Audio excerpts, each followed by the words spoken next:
The Song of Death and the Lost Wings. The Transformation of the Sirens. In an age when the world was still divided between sky, land, and sea, and the voices of the gods lingered in every breath of the wind, there lived a group of maidens above the deep blue waters of the Mediterranean. They were called the Sirens. But in those days, the Sirens were not the mermaids we imagine today. They were bird women, with the graceful upper bodies of human women and the lower forms of birds.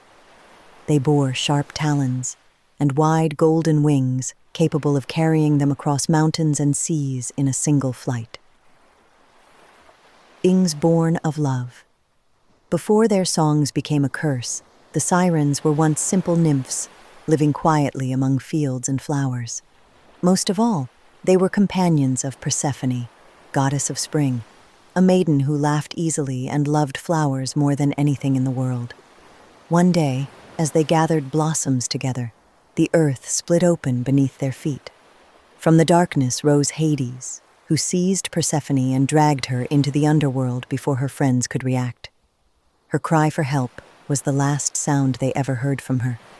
The Sirens wept, and in their grief, they begged the gods, "Grant us wings, so we may fly farther than any mortal, across seas and mountains, and find our lost friend."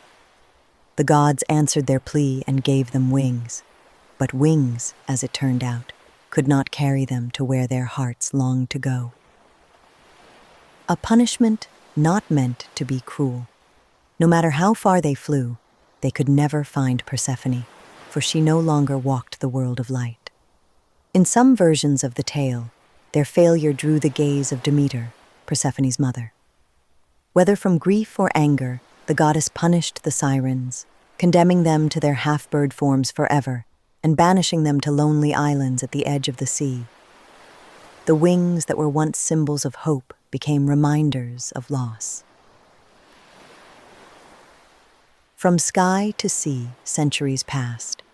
Civilizations fell. Stories drifted from shore to shore. From Greek sailors to northern seafarers, from the Mediterranean to the cold waters of Europe. Sailors spoke of strange women singing atop rocks, luring ships toward ruin. And slowly, a question arose. If they live in the sea, why would they still need wings? Human imagination reshaped them. Feathers became shimmering scales. Talons softened into flowing tails. Fear gave way to beauty, a beauty impossible to resist. Thus, the Sirens descended from the sky into the sea, not in body, but in story, the song that never changed.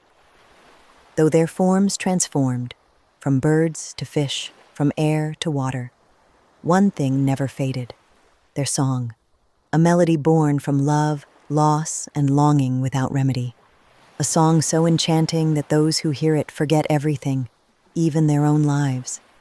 And perhaps that is why, whether the Sirens bear wings or tails, their voices still lead wanderers astray.